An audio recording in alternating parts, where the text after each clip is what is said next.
निर्धार नवपर्वाचा हे घोषवाक्य समोर ठेवत आगामी येणाऱ्या स्थानिक स्वराज्य संस्थांच्या निवडणुकीच्या निमित्ताने संबंध महाराष्ट्रव्यापी दौरा जो आज आम्ही सुरू केला, हिंगोलीच्या दौऱ्यावरती पत्रकारांशी संवाद करताना उपस्थित असलेले राज्याचे नेते आमदार धनंजयजी मुंडे, बसमतचे आमदार राजू नवघरे, मुख्य प्रवक्ते माजी खासदार आनंद परांजपे, आमदार विक्रमजी काळे, रुपालीताई चाकणकर, सूरज चव्हाण, पक्षाचे अध्यक्ष नांगरजी, सामाजिक न्याय सेलचे अध्यक्ष सुनील मगरे, सर्व माझे पदाधिकारी सहकारी, आपण सर्वच लिखित माध्यमाचे प्रतिनिधी, वाहिन्यांचे प्रतिनिधी, बंधू भगिनी आणि सहकारी मित्रांनो, सुरुवातीलाच आपल्या सर्वांचं मी मनपूर्वक शब्दामध्ये स्वागतही करतो आणि आभारी मानतो की फार मोठ्या संख्येने आपण या पत्रकार परिषदेला या ठिकाणी उपस्थित राहिला। 2 वर्षापूर्वी दादांच्या नेतृत्वाखाली आम्ही एक सामूहिक निर्णय घेतला, ज्यामध्ये प्रामुख्याने अजितदादा, प्रफुल्ल पटेल, सुनील तटकरे, धनंजय मुंडे, छगन भुजबळ, हसन मुश्रीफ, दिलीप वळसे पाटील, की आपण महाराष्ट्राच्या बहुजन समाजाच्या व्यापक हितासाठी आणि राज्याला प्रगतीपथावर नेण्यासाठी नरेंद्र मोदी साहेबांच्या नेतृत्वाखालच्या एनडीएमध्ये सहभागी व्हावं। ते एनडीएमध्ये आम्ही सहभागी झालो, राज्याच्या सत्तेमध्ये सुद्धा त्यावेळेला सहभागी झालो। त्यानंतर लोकसभेच्या निवडणुका आल्या, लोकसभेमध्ये आम्हालाही आणि महायुतीलाही दारुण पराजयाला सामोरं जावं लागलं। पण विधानसभेच्या निवडणुकीच्या निमित्ताने पुन्हा एकदा जनतेमध्ये जात लाडकी बहीण योजनेची घोषणा, त्याची प्रखरतेने केलेली अंमलबजावणी, शेतकऱ्यांच्या थकीत वीज पंपाची 1400 कोटी रुपयाची दिलेली माफी, त्याच्यातून 0 बिल शेतकऱ्यांच्याकडे जे पोहोचतं झालं, आणि जे काय पायाभूत सुविधा करण्याचं अभिवचन दिलं होतं, त्यामुळे महाराष्ट्रातल्या जनतेने 238 जागांच्या वरती महायुतीला विजय प्राप्त करून दिला। राष्ट्रवादी काँग्रेस पक्षाचा अध्यक्ष म्हणून अभिमानपूर्वक आपल्या समोर सांगतोय, 59 जागांवरती घड्याच्या चिन्हावरती आम्ही लढलो आणि 41 जागांच्या वरती अभूतपूर्व असं यश आम्हाला सर्वांना मिळालं। आता सरकार स्थापन्न झालंय, सरकारच्या माध्यमातून काम सुरू आहे। आता प्रदीर्घ कालावधीच्या नंतर स्थानिक स्वराज्य संस्थांच्या निवडणुका येत आहेत। 8-9 वर्षांनी आता महानगरपालिका, नगरपालिका, जिल्हा परिषद, पंचायत निवडणुका आहे। अशा वेळेला याचाही आढावा घेणं, मोठ्या प्रमाणावरती वेगवेगळ्या राजकीय पक्षांतील दीर्घ काळ वेगवेगळ्या पदावरती राहणारे असंख्य सहकारी, चांद्यापासून बांद्यापर्यंत म्हणजे विदर्भापासून ते कोकणापर्यंत, पश्चिम महाराष्ट्र, मराठवाडा, विदर्भ, उत्तर महाराष्ट्र, कोकण, मुंबई इथून आज पक्षाच्या प्रवाहामध्ये सहभागी होत आहेत। एका बाजूला एक ती जमेची बाजू आहे, पण दुसऱ्या बाजूला संघटन वाढवणं, संघटनेमध्ये शिस्त आणणं, स्थानिक स्वराज्य संस्थांच्या निवडणुकीमध्ये प्रत्येक जिल्ह्यामध्ये जात प्रमुखांचं मनोगत ऐकून घेणं, हाच आमच्या सर्वांचा हेतू त्या ठिकाणी होता। आणि त्या हेतूच्या माध्यमातून आज आम्ही फिरतो आहोत। उत्तर महाराष्ट्रातले जळगाव, नंदुरबार, धुळा, नाशिक, नाशिक ग्रामीण, काल संभाजीनगर, जालना, आज हिंगोली, संध्याकाळी परभणी, परवा बीड, लातूर, मग धाराशिव, सोलापूर असा हा दौरा त्या ठिकाणी आहे। आणि मग स्थानिक स्वराज्य संस्थांच्या निवडणुका सामोरं जाण्याच्या दृष्टीतून कार्यकर्त्यांची मतही आम्ही त्या ठिकाणी आजमावून घेत आहोत। त्याचबरोबर ती राष्ट्रीय नेते, राष्ट्रीय अध्यक्ष अजितदादा यांचा 22 तारखेला 66वा वाढदिवस आहे। त्यानिमित्ताने संबंध राज्यभरात पक्षाच्या माध्यमातून आम्ही वेगवेगळे कार्यक्रम दिलेत। अजितदादा प्रशासनाबरोबरच क्रीडा, सांस्कृतिक, कला, साहित्य, पर्यावरण या प्रत्येक क्षेत्राशी जोडले गेलेले आहेत। पण पक्षाच्या वेगवेगळ्या ज्या काही आज फ्रंटल ऑर्गनायझेशन असतील, पक्षाची मुख्य शाखा असेल, त्या सचिवांच्या मार्फत 22 जुलै ते 30 जुलै असा आम्ही तो एक राज्यव्यापी सगळे उपक्रम दिलेत। त्याची माहिती आम्ही सर्व जिल्हास्तरीय पदाधिकाऱ्यांना देतो आहोत। या 2 हेतूसाठीच मी त्या ठिकाणी हा दौरा मी आणि माझ्या सर्व राज्य पातळीवरच्या सहकार्याने केला। मला एक बाब प्रकर्षाने नमूद करायची आहे। माझ्या 41 वर्षाच्या राजकीय जीवनामध्ये 4 वर्ष मी प्रदेशाध्यक्ष होतो, त्यावेळेला महाराष्ट्रामध्ये फिरलो। लोकसभेच्या नंतर विधानसभेलाही फिरलो. यावेळेला विधानसभेला जेवढा उत्साह होता तेवढाच, पण त्यापेक्षा काकणभर सरस अधिक उत्साह कार्यकर्त्यांचा अनुभवायला मिळतो. उत्तर महाराष्ट्राचा दौरा असो किंवा मराठवाड्याच्या दौऱ्यातील आजचा तिसरी बैठक असो, प्रचंड उत्साह, सामील होणाऱ्यांची संख्या लक्षणीय, वेगवेगळ्या पदावरती काम करणारे कार्यकर्ते आज पक्षाच्या प्रवाहामध्ये येत आहेत. याचं कारण सत्तेमध्ये असल्याच्या नंतर आमच्या मूळ विचारधारेशी आम्ही प्रामाणिक राहिलो. धर्मनिरपेक्ष विचार, शिवशाहू फुले आंबेडकरांची सामाजिक समता ही विचारधारा घेऊनच सत्तेच्या माध्यमातून आज सरकारमध्ये असलेले मंत्री त्या ठिकाणी काम करत आहेत. त्याच्यामुळे ही विश्वासार्हता अधिक वाढते आहे आणि या वाढलेल्या विश्वासार्हताला संघटनेचा प्रमुख म्हणून त्या ठिकाणी सोबत घेणं हे माझं आणि माझ्या सर्व सहकाऱ्यांचं कर्तव्य ठरतं. त्या हेतूनेच हा दौरा त्या ठिकाणी आहे. माझ्या दौरा पाठीमागचा हेतू विशद केला. आपल्याला नम्र विनंती आहे की आपण प्रत्येकाने मोकळ्या शब्दात, मोजक्या शब्दात संवाद करावा अशी आपल्याला विनंती. राज्यात समन्वय समितीची बैठक झाली त्यावेळेला महायुती अबाधित राहून निवडणुकीला सामोरं जावं अशी चर्चा जरूर झाली. पण त्याचबरोबर ती प्रत्येक जिल्ह्यामध्ये राजकीय परिस्थिती वेगवेगळी आहे. जिल्ह्यातल्या विधानसभा मतदारसंघातली सुद्धा वेगळी आहे. तिन्ही पक्षांनी असं ठरवलं की त्या त्या जिल्ह्यातली राजकीय परिस्थिती त्या त्या पक्षाकडून समजून घ्यावी आणि निर्णयासाठी बसू येईल. त्यावेळेला आम्ही 6 जण प्रमुख जे समन्वय समितीचे ते आणि मग तिन्ही पक्षाचे प्रमुख नेते म्हणजे देवेंद्रजी, अजितदादा, एकनाथराव असे आम्ही एकत्रित बसू आणि जिल्हा न्याय, महानगरपालिका न्याय त्या संदर्भाचा निर्णय. महायुती म्हणून सामोरं जायचं आणि कार्यकर्त्यांवर अन्याय होऊ द्यायचा नाही, हे समीकरण कसं जुळवणार? मी तेच म्हटलं की महायुतीच्या ऐक्याला बाधा न येता निवडणुकीला सामोरं जायचं. एक बाब स्पष्ट करतो की राज्यात ज्यावेळेला 95 ते 99 शिवसेना भाजपचं सरकार होतं, 99 ते 2015 लोकशाही आघाडीचं म्हणजे राष्ट्रवादी काँग्रेसचं सरकार होतं, 14 ते 19 भाजप सेनेचं सरकार होतं. त्यावेळेला सुद्धा सत्तेमध्ये राज्यात जरी एकत्रित होते तरी स्थानिक स्वराज्य संस्थांच्या निवडणुका प्रत्येकाने वेगळ्या लढल्या होत्या. याचा अर्थ आम्ही वेगळ्या लढणार आहोत अशातला काय भाग नाही. पण कार्यकर्त्याच्या वरती अन्याय होणार नाही, त्यांनी मांडलेल्या संघटनेच्या प्रती असलेल्या भावना समजून घेऊनच आम्ही त्या संदर्भातले निर्णय घेणार. कांदिवलीमध्ये सावली बार आहे. पोलिसांनी रेड मारली तर 22 बार पडले आणि त्यामध्ये 22 ग्राहक आढळले होते. पुढं त्यामध्ये पोलिसांमध्ये गुन्हा दाखल झाला. त्यामध्ये एक माहिती अशी समोर आली की हा जो बार आहे तो गृहराज्यमंत्री योगेश कदम यांच्या मातोश्री ज्योती कदम यांचा आहे आणि त्यामुळे त्यांच्या राजीनाम्याची मागणी आणि परब यांनी काल केली. मी कसं बघता याकडं, त्यांनी राजीनामा द्यायला पाहिजे का? तुम्ही महायुतीसोबत देशाध्यक्ष आहात राष्ट्रपती, यावर तुमची भूमिका कशी असणार? विधिमंडळामध्ये हा प्रश्न त्या ठिकाणी उपस्थित झाला.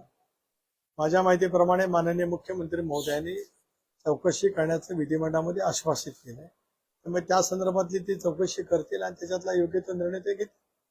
अजित पवार राज्याचे मुख्यमंत्री यावेळी तुम्ही अशी इच्छा व्यक्त केली की तो दिवसही लवकरच येईल असे तुम्ही बोलले. नेमकं तो दिवस कधी आणि कसा येणार? नाही, मी वारंवार हे म्हणत आलो, आताही मी अधोरेखित करतो, अजितदादा राज्याचे मुख्यमंत्री व्हावे माझ्यासहित पक्षाच्या राज्यातल्या प्रत्येक कार्यकर्त्यांची इच्छा आहे. पण आम्ही राजकीय वास्तववादी आहोत, रिअलिस्टिक आहोत, जमिनीवरती आहोत.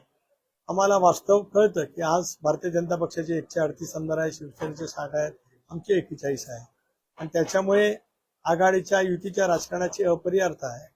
त्यावेळेला तशापैकी स्थिती निर्माण होईल मला माहित नाही, कारण तो निर्णय भारतीय जनता पक्ष प्रमुख पक्ष त्यांनी घ्यायचा आहे. त्यावेळेला आम्ही आमचं स्वप्न साकार होईल अशी अपेक्षा धरून आहोत. राजू वगैरे यांच्या नेतृत्वामध्ये जे तुम्ही तुमची राष्ट्रवादी असेल किंवा इतर पक्षाचे जे कार्यकर्ते पदाधिकारी तुमच्याकडे येतात, तसेच महाराष्ट्राची सिच्युएशन काय नाही? महाराष्ट्रामध्ये सुद्धा मी आपल्याला मगाशीच विदित केलं, विदर्भ, मराठवाडा, उत्तर महाराष्ट्र, पश्चिम महाराष्ट्र, कोकण आणि मुंबई फार मोठ्या प्रमाणावरती राष्ट्रवादी काँग्रेस पक्षाकडे ओघ लागलेला आहे.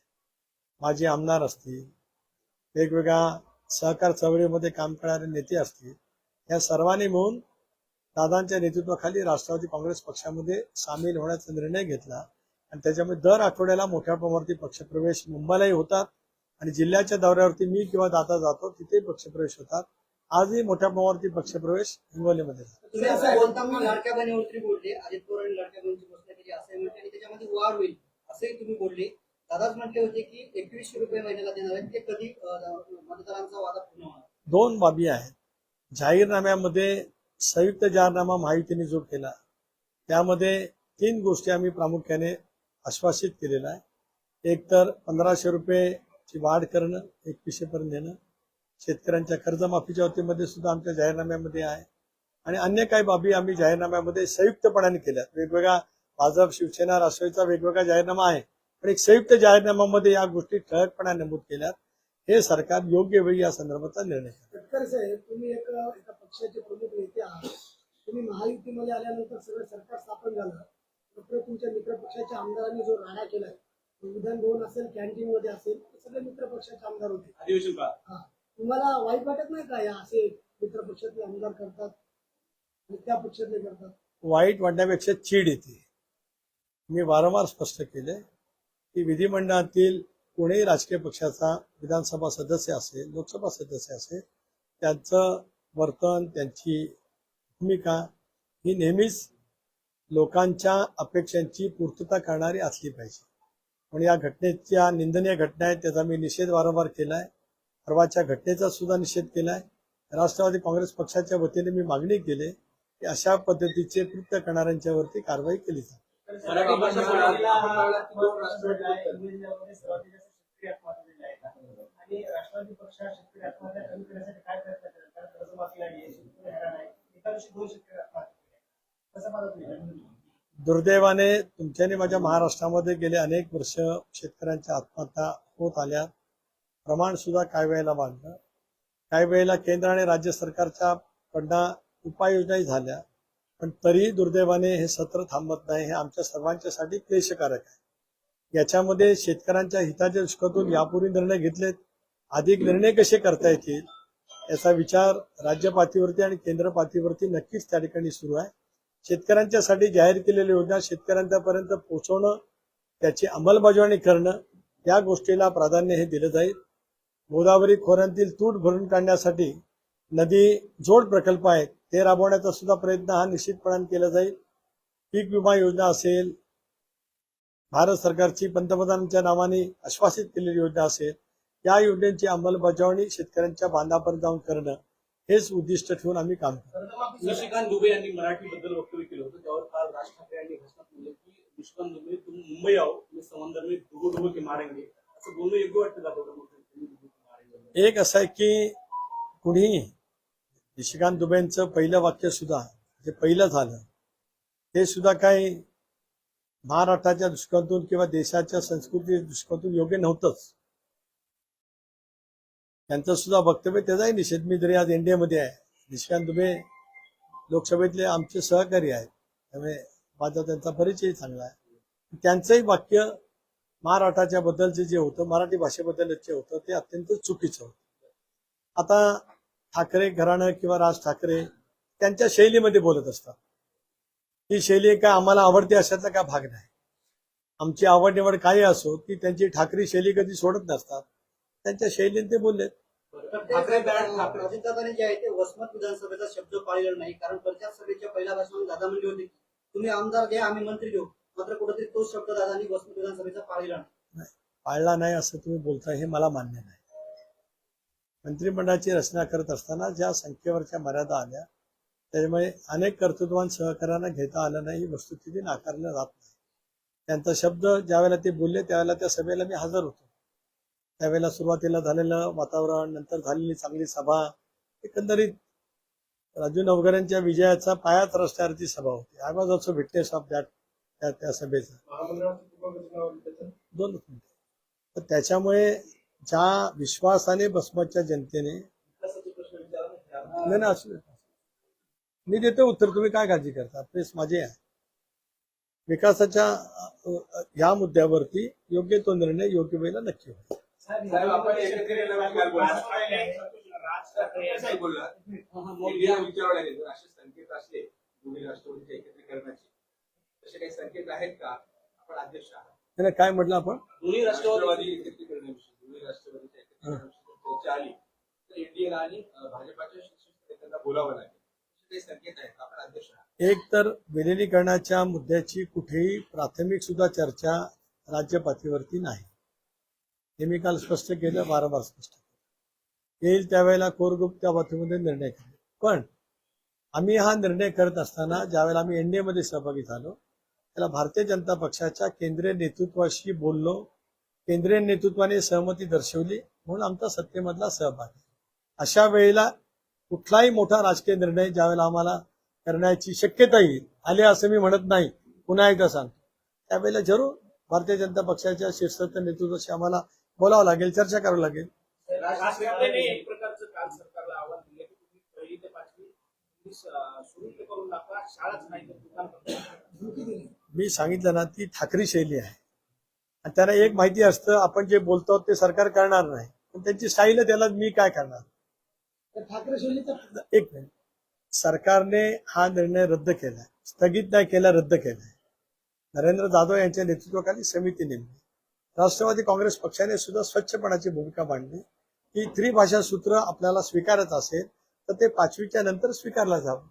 पण आता मी म्हटलं ना की काही नेत्यांना त्यांच्या पद्धतीमध्ये ते महाराष्ट्रामध्ये दीर्घकाळ बोलत आले, ते बोलत राहतील, त्याच्यात काय वेगळं आम्हाला वाटण्याचं काही कारण नाही. ठाकरे बँड जनतेनं स्वीकारला असं उद्धव ठाकरे म्हणाले, तर राज ठाकरे यांनी उद्धव ठाकरे युती संदर्भामध्ये तुम्हाला असं वाटतं का जनतेनं स्वीकारला की येणाऱ्या निवडणुकीमध्ये स्वीकारला? काळच त्याचं उत्तर देईल. दोन्ही गोष्टीचं उत्तर काळ देईल. पण या ठाकरेंच्या शैलीला तुमचं कोणत्या शैलीला उत्तर असेल? कारण आता निवडणूक आमची शैली चव्हाण साहेबांची आहे. त्या चव्हाण साहेबांच्या सुसंस्कृत शैलीमध्ये आम्ही वाटचाल करतो आणि जनता आम्हाला ताकद देते, शक्ती देते, निवडणुकीमध्ये यश प्राप्त करते. ही आमची शैली आहे.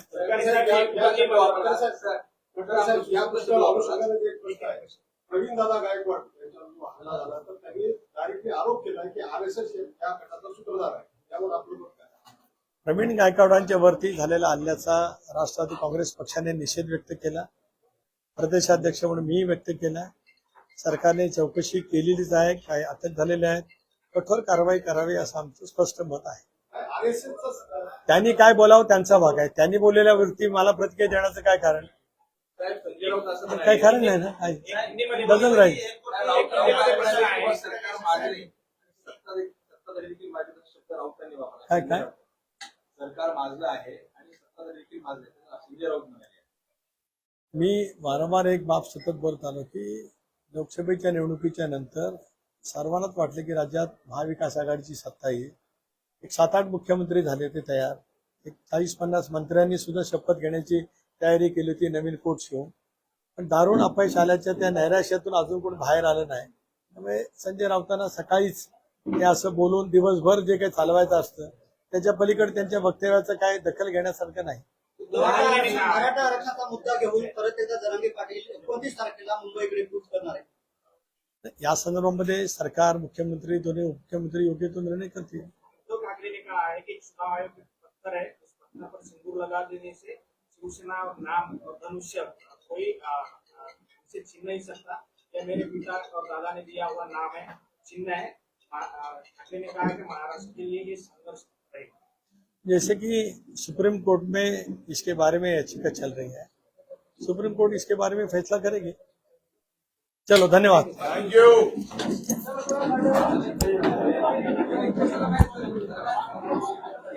मनीष सर